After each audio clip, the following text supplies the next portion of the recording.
j'entamerai cette première partie en français, et ce pour m'adresser à M. Nicolas Sarkozy, qui va bientôt visiter notre pays. Je dirai à M. le Président de la République française que je suis heureux de sa visite en Tunisie. De ce fait, il pourra constater de lui-même dans quelle impasse politique le dictateur tunisien a mené notre beau pays. Un pays qui a son identité, une identité musulmane, arabe et tunisienne, millénaire, une histoire d'un peuple ouvert, coopérant, respectueux des autres peuples. Je ne doute pas un seul instant que M. Nicolas Sarkozy entamera une rupture dans la politique française vis-à-vis de la Tunisie. Ce n'est qu'une question de temps. J'en suis convaincu. Je tiens à souligner auprès de M. Sarkozy que la majorité silencieuse des Tunisiennes et Tunisiens sont pour une coopération franche et honnête entre nos deux pays, sans nier qu'il y ait eu une montée ces derniers temps d'un sentiment anti-français parmi mes compatriotes. Ce n'est certainement pas le fruit du hasard. Je sais que vous n'êtes pas pour un homme de repentance, mais la vérité s'impose pour dire que la politique française ménage beaucoup plus les dirigeants tunisiens que le peuple tunisien. Je réitère ma conviction que M. Sarkozy mettra fin à cette lignée politique qui est certainement contre les intérêts de la France et du rayonnement de la France, qui ne peut s'épanouir et rayonner qu'en respectant les valeurs républicaines françaises, les valeurs défendues par les grands penseurs français, comme Voltaire, comme Descartes, comme Jaurès, que vous avez tant cités dans votre campagne électorale. Je tiens à vous dire aussi, Monsieur le Président, que ce qu'on appelle aujourd'hui en Tunisie l'opposition tunisienne, du moins l'opposition officielle qui est reconnue par le pouvoir tunisien, n'a aucun crédit et ne jouit d'aucune crédibilité du fait qu'elle a été choisie par le dictateur. Toute dictature veut imposer ses opposants, ne serait-ce que pour présenter un spectacle, un navrant spectacle de démocratie.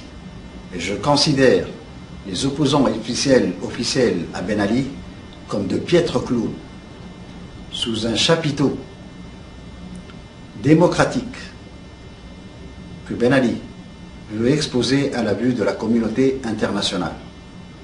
Quant à moi, je milite pour l'instauration d'une deuxième république en Tunisie, une république qui prendra soin de ses concitoyens, une république qui, au contraire de la première, sera au service du peuple, et non une république où le peuple est au service d'un homme. Je compte sur vous pour peser sur la position du dictateur actuel tunisien, pour que cela se concrétise, mais cela ne m'empêche de laisser la porte entrouverte à ce monsieur pour organiser des élections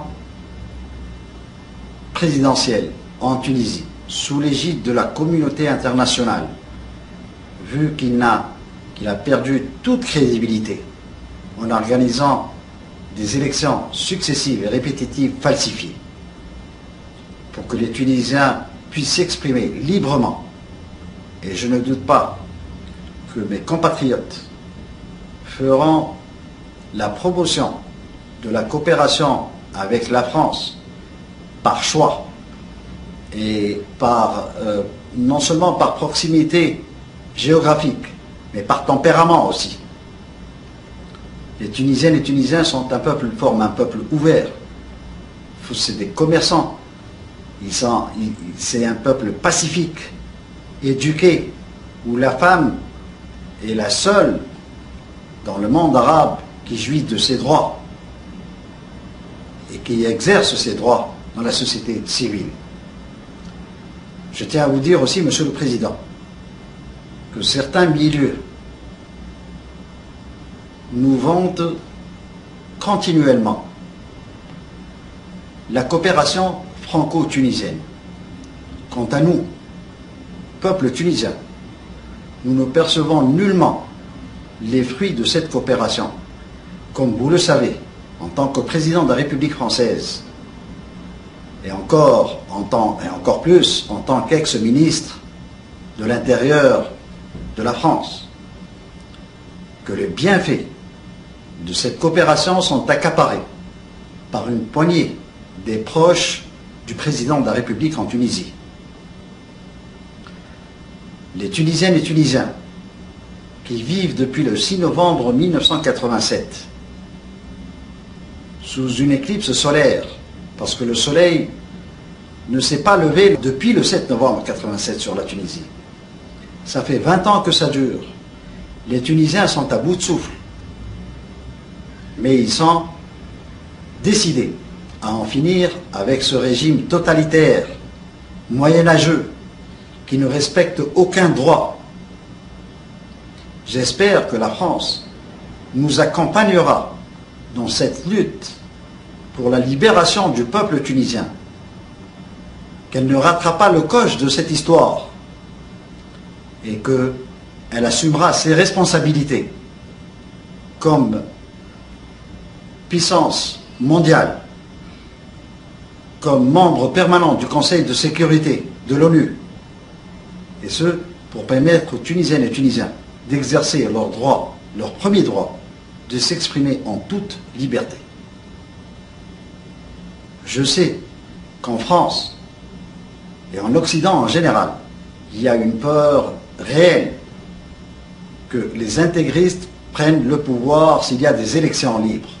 Je tiens à vous dire que cette fausse équation veut être imposée par Ben Ali de façon à faire le vide politique en Tunisie et donner à une minorité d'islamistes le pouvoir de s'opposer à lui, de façon à ce qu'il se présente comme seul garant et unique garant de la paisibilité de la Tunisie.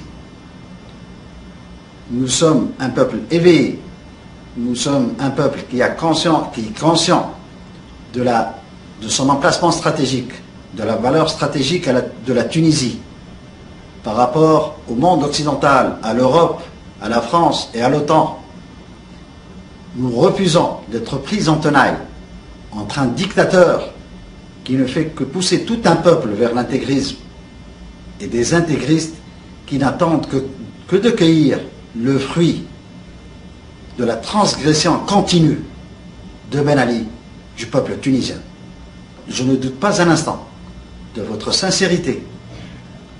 Je ne doute pas un instant que vous mettrez en œuvre une rupture dans la façon de mener la politique étrangère de la France. Comme je vous l'ai dit auparavant, nous sommes un peuple éveillé et de fins politologues. Nous percevons la nomination de M. Bernard Kouchner et dernièrement l'appel au service de M. Hubert Védrine à vos côtés comme des signes qui ne trompent pas. Merci, Monsieur le Président. Bienvenue en Tunisie. Vive la France, vive la Tunisie et vive la coopération franco-tunisienne.